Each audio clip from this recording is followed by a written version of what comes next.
10 ഫജ്റിന്റെ മുമ്പ് അറഫയിൽ നിന്നിരിക്കണം. ഇത്ര കണിച്ചമുള്ള ഒരൊറ്റ അമൽ ഹജ്ജിലുള്ളത് അറഫ മാത്രമാണ്, വേറെ ഒന്നുമില്ല. മനസ്സിലായില്ല?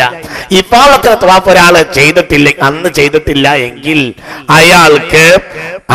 അയാൾക്ക് ഇന്ന് ചെയ്യാം. ഇഫാദത്തിന് തവാഫ് ഒരാൾ കഴിഞ്ഞ കൊല്ലത്തെ ഇഫാദത്തിന്റെ തവാഫ് ഇന്നും ചെയ്യാം. പക്ഷേ കറാത്താണ്, തഹരീമിന്റെ കറാത്താവും. അങ്ങനെയൊക്കെയുള്ളൂ. അയ്യാമത്തെ ശരീരത്തിനെ തൊട്ട് പിന്തിക്കൽ കറാഹത്താണ്. മക്കേന്ന് യാത്ര വിട്ടുപോരുന്നതിനെയും വിട്ട് പിന്തിക്കൽ വല്ലാതെ കറാഹത്താണ്, തഹരീമിന്റെ കറാഹത്താണെന്ന് പോലും അഭിപ്രായപ്പെട്ടിട്ടുണ്ട്. എന്നാലും ചെയ്യാം. എന്തില്ല? അറഫ പറ്റൂല. കാരണം ആ 2 എണകൾ കണ്ടുമുട്ടിയ അന്ന് തന്നെ നിന്നിരിക്കണം. അള്ളാഹുവിന്റെ ലക്ഷ്യം മനുഷ്യരെ യോജിപ്പിക്കല, ഇബ്ലീസിന്റെ ലക്ഷ്യം ജനങ്ങളെ വിട്ടുപിരിക്കല, സിഹറിന്റെ താല്പര്യം ജനങ്ങളെ വിട്ടുപിരിക്കല. ഇതന്നെയാണ് അതിന്റെ വിചാരം. എണകളെ വിട്ടുപിരിക്കുക, ശൈത്താനെ അവിടെ സ്വാധീനിക്കും. പെണ്ണിന്റെ തടിയിൽ ശൈത്താൻ കയറും. ശൈത്താൻ കയറിയാൽ ഈ പെണ്ണ് നല്ലോളല്ലാന്ന് ഭർത്താവിനെ തോന്നിപ്പിക്കും. എങ്ങനെ? പിന്നെ നേരെ ഒരു രാത്രി ഇങ്ങോട്ട് കയറി വരും. അതിനെന്ത് കാരണം എന്താണെന്നറിയോ? അപ്പോൾ ഭർത്താവില്ലാത്ത സാഹചര്യത്തിലായതുകൊണ്ട് പെണ്ണുങ്ങൾ വേണ്ടതുപോലെ സൗന്ദര്യം കൊണ്ട് ഒരുങ്ങുകയില്ല. നമ്മളെ നാട്ടിലത് വ്യാപകം പറയേണ്ട ആവശ്യമില്ല. കാരണം ഭർത്താവില്ലാത്ത സമയത്ത് കൂടുതൽ സൗന്ദര്യം പ്രകടിപ്പിക്കുക എന്നുള്ളതുകൊണ്ട് നമ്മളെ നാട്ടിൽ പ്രത്യേകിച്ച് പറയേണ്ട ആവശ്യമില്ല. അവിടെ എന്താ, മുഅ്മിനത്തുകളായ പെണ്ണുങ്ങൾ ഭർത്താവില്ലാത്തതുകൊണ്ട് പരമാവധി സൗന്ദര്യം ഉണ്ടാക്കൂല, മുടിയൊന്നും വേണ്ടതുപോലെ ശ്രദ്ധിക്കൂല. എന്തുകൊണ്ട്? ആരും തന്നെ കണ്ടു മോഹിക്കണ്ട എന്ന നിലക്ക്. പിന്നെ ഭർത്താവിന് വേണ്ടിയല്ലേ ഒരുങ്ങണ്ടുള്ളൂ, ഭർത്താവ് സ്ഥലത്തില്ലല്ലോ. ഈ മുടിയൊക്കെ ചെടക്കുട്ട മുടിയോട് കൂടെ നട്ടപ്പാതിരക്കും വാതിലും തുറന്നു. ഇയാൾ വാതിലെ ഒരു മുടി അങ്ങോട്ട് ഇങ്ങോട്ട് ഉപ്പായത്തിന്റെ ഒരു കുടുക്ക് ഇങ്ങനെ മേലക്കാക്കി മറ്റേ താഴക്കാക്കി ഇങ്ങനെയൊക്കെ കോലത്തിൽ അത് തുറന്നാൽ അതോടുകൂടെ എന്ന് ഒരാള് അങ്ങാടിയിൽ വെച്ച് വഴിയിൽ വെച്ച് തന്നെ അത്ഭുതപ്പെടുത്തുന്ന ഒരു പെണ്ണിനെ കണ്ടാൽ വേഗം വീട്ടിൽ പോകണമെന്ന് ഹബീബ നബി പറഞ്ഞു. മദീനയിലൂടെ നടക്കുകയായിരുന്നു. ഒരു പെണ്ണ് നബിയെ അത്ഭുതപ്പെടുത്തി. അപ്പോൾ വീട്ടിലേക്ക് ഹബീബ റസൂലുള്ളാഹി അങ്ങാടി കൂടെ നടന്നു പോവുകയായിരുന്നു. അപ്പോൾ ഒരു പെണ്ണിനെ കണ്ടു. ആ പെണ്ണിനെ നബി അത്ഭുതപ്പെടുത്തി. തന്റെ ഭാര്യമാരുടെ കൂട്ടത്തിൽ സൈനബിയുടെ വീട്ടിലേക്ക് വേഗം ചെന്നു. തന്റെ ആവശ്യം നിർവഹിച്ചു. ഹബീബ റസൂലുള്ളാഹി സ്വല്ലല്ലാഹു അലൈഹി വസല്ലം നിനക്ക് വേണം, ഒരു തിന്മയും നാട്ടിൽ നടക്കില്ല, ഒന്നുമില്ല, വേഗം വീട്ടിൽ വന്നാൽ മതി. സാധനം എല്ലാം ഒന്നാണെന്ന് പുണ്യ നബി സ്വല്ലല്ലാഹു അലൈഹി വസല്ലം ഹബീബ നബി അത് പറയുകയും ചെയ്തു. ഇസ്ലാമാണ് പറയുന്നത്. ഇത് ഞാൻ പറഞ്ഞിട്ടില്ലെങ്കിൽ പിന്നെ ആരാ നിങ്ങളോട് പറയാ? അതുകൊണ്ട് പറയാ, ഇസ്ലാമാണ് ഈ പറഞ്ഞ, ഒരു പ്രശ്നമില്ല. അപ്പോൾ നോക്കൂ നിങ്ങൾ, ഇവിടെ നമ്മൾ തത്വശാസ്ത്രം കണ്ടു. എന്ത്?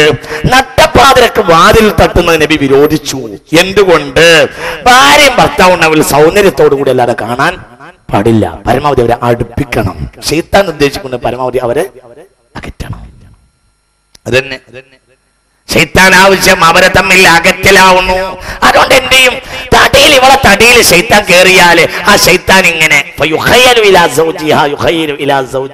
ഭർത്താവിന് തോന്നലുണ്ടാക്കും, ശരിയില്ല, കാണാൻ പോരാ എന്ന്. അവസാനം എന്ത് ചെയ്യും? തിന്മയിലേക്ക് പോകും. അല്ലാഹു നമ്മളെ കാക്കട്ടെ.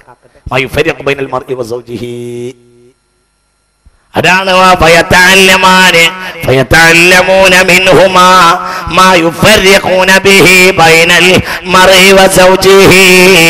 സിഹറിന്റെ ഏറ്റവും വലിയ പണി ജനങ്ങൾക്കിടയിൽ കുതന്ത്രമുണ്ടാക്കലാണ്, ഭാര്യ ഭർത്താക്കളുടെ ഇടയിൽ വിട്ടുപിരിക്കലാകുന്നു. അങ്ങനെ ഒരുപാട് പണിയുണ്ട്. അതിൽപ്പെട്ട പണി പ്രധാനപ്പെട്ടത് അതാണ്. ഇതൊക്കെ ശൈത്താന്റെ പ്രധാനമായ സിഹറിന്റെയും കാര്യമായ പ്രധാനപ്പെട്ട പ്രവർത്തനങ്ങൾ. അങ്ങനെയാണ്. നോക്കൂ നിങ്ങൾ, ഇവിടെ ഗൗരവമായി പഠിക്കേണ്ട ഒരു വിഷയം, പല ആളുകൾക്കും പലപ്പോഴും പ്രശ്നം ഉണ്ടാവുന്ന ഒരു വിഷയം മാറൂത്തിന്റെ കഥയാണ്. ഇതെന്താണ് പറഞ്ഞതെന്ന് പലർക്കും അറിയില്ല. മുഫസ്സിരീങ്ങളാകട്ടെ ഏകദേശം അതൊന്നോട്ട് വേണ്ടത്ര വിശദീകരിച്ചതായി കാണുന്നുമില്ല. ബാബിലോണിയയിലേക്ക് ശ്രദ്ധിക്കണേ. നിങ്ങൾ തല അങ്ങോട്ട് തന്നാലേ ഞാനിത് പറയൂ. ഇത് ഗൗരവമായി പഠിക്കേണ്ട ഒരു വിഷയമാണ്.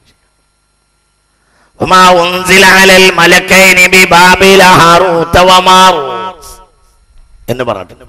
ഹാറൂത്ത് മാറൂത്തിന്റെ എന്ന 2 മലക്കുകളെ അള്ളാഹു ഭൂമിയിലേക്ക് ഇറക്കി എന്ന്.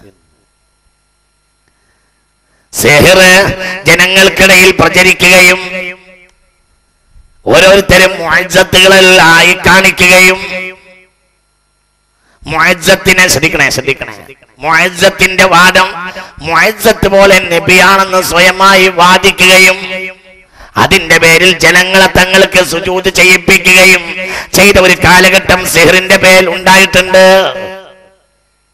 അങ്ങനെ ചെയ്തു നാട്ടിലെവിടെ. ഇവിടെ മർമ്മമായി ഞാൻ നേരത്തെ നിങ്ങളോട് പറയേണ്ട ഒരു ഗൗരവമായ വിഷയം പറഞ്ഞിട്ടില്ല, ശ്രദ്ധിക്കണം. ഒരു കാര്യം ഉറപ്പാണ്, നാട്ടിൽ നിങ്ങൾ പല ആളുകളെയും അത്ഭുതങ്ങൾ കാണിക്കുന്ന ആളുകളെ കാണും.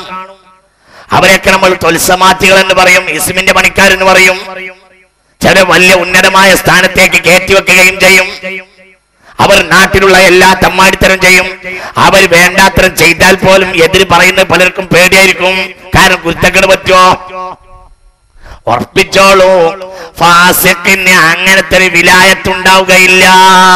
ഉറപ്പ്. ഇങ്ങനെ വർത്താനം പറയേണ്ടതില്ല, ഒരു വർത്താനം പറഞ്ഞിട്ടില്ല. ഫാസിഖിന് വിലായത്തിന്റെ പ്രശ്നം ഇല്ല. ഫാസിഖിന്റെ കയ്യിന്ന് ഒരു തമ്മാടിത്തരം കാണുന്നുണ്ടെങ്കിൽ, ഒരു അത്ഭുതം കാണുന്നുണ്ടെങ്കിൽ അത് സിഹറോ അതുപോലത്തെ സാധനവുമാണ്. ഒരിക്കലും അത് കറാമത്ത് അല്ല. ഉറപ്പിക്ക് തലേക്ക് ഉറപ്പിക്ക്. ഇത് ആണിടിച്ച് തലേക്ക് കയറ്റി. എനിക്കറിയാം പല ആളുകളും അത്ഭുതങ്ങൾ, ചില പ്രത്യക്ഷ അത്ഭുതങ്ങൾ കാണുന്നത് ആൺകുട്ടികളെ പിന്നാലെ നടക്കുന്ന ചില ആളുകളെ എനിക്കറിയാം. ഉദാഹരണം പറഞ്ഞതാണ്. അവര് പെണ്ണുങ്ങളെ പോലെ ആൺകുട്ടികളെ ഉപയോഗിക്കും. അങ്ങനെ ഒരു ഉദാഹരണം പറയല്ലാതെ നിർവാഹമല്ലോ. അതുകൊണ്ട് പറയാണ്, ഖവാരിഖുൽ ആദാത്ത് എന്നാൽ ആദാത്ത് സാധാരണ കാര്യങ്ങൾ, ഖവാരിഖുൽ ആദാത്ത് പറഞ്ഞാൽ അസാധാരണ കാര്യങ്ങൾ. മനസ്സിലായില്ലേ? ആദാത്തിനെ പൊളിച്ചു കളയുന്ന അസാധാരണ കാര്യങ്ങൾ. അസാധാരണ കാര്യങ്ങൾ ഒരാളെ കയ്യിൽ നിന്ന് ഒളിവാകുന്നു. അയാൾ ആരാണെന്ന് നമുക്ക് അനുഭവപ്പെട്ടിട്ടുണ്ട്. തമ്മാടിത്തരം ചെയ്തവനാണെന്ന് ബോധ്യപ്പെട്ടിട്ടുണ്ടെങ്കിൽ അത് വിലായത്തോ കറാമത്തോ അല്ല, അത് കുഹാനത്ത് സിഹറാണ്. ഉറപ്പ്. സംശയിക്കണം. രണ്ട് അവയവം സൂക്ഷിക്കാൻ കഴിയാത്തവർക്ക് കുട്ടികളെ സ്വർഗം ഉണ്ടാവില്ല, അത് ഉറപ്പാണ്. എന്തിനാ ഇനി വർത്താനം പറയണു?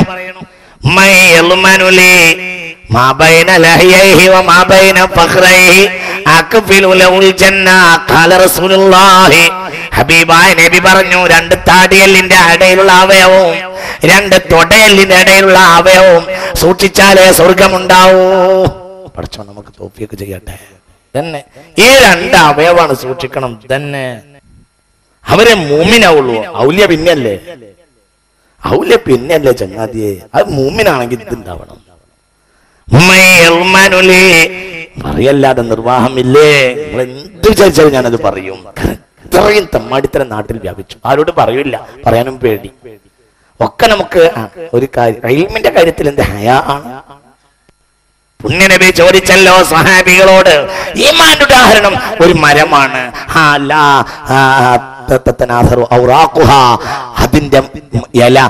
അതിന്റെ ഇല ഉണങ്ങിയാൽ പോലും കൊഴിഞ്ഞു വീഴുകയില്ല, അത് മരത്തിൽ പറ്റിപ്പിടിച്ചു നിൽക്കും. അങ്ങനത്തെ ഒരു മരമുണ്ട്. ആ മരമാണ് മൂമിനിന്റെ ഉദാഹരണം. അതിരിക്കുനി മാഹിയ ഏതാണ് ആ മരം എന്ന് പറയൂ എന്ന് പുണ്യനബി പറഞ്ഞു. സ്വഹാബികളിൽ നിന്ന് ആർക്കും കിട്ടിയില്ല.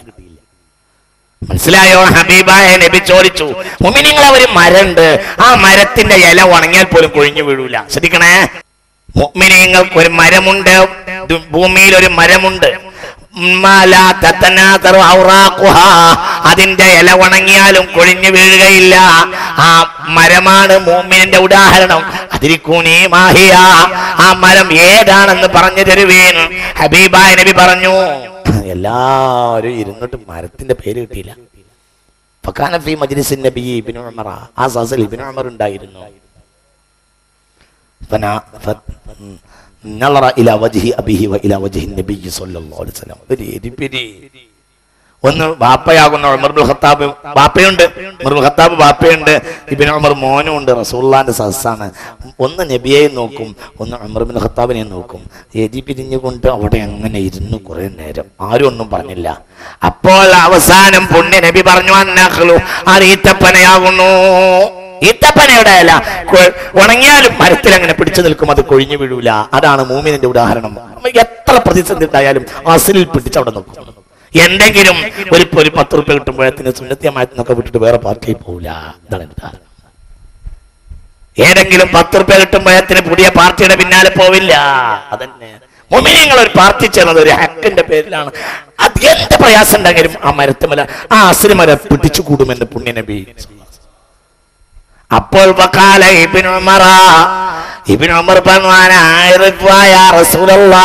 എനിക്കറിയായിരുന്നു നബിയേ, പിന്നെ എന്നെ പറയാ ഞാൻ ചോദിച്ചു. അപ്പോൾ പറഞ്ഞു ഹയാ അമ്മ നബി, മുന്നിൽ വാപ്പുണ്ട്.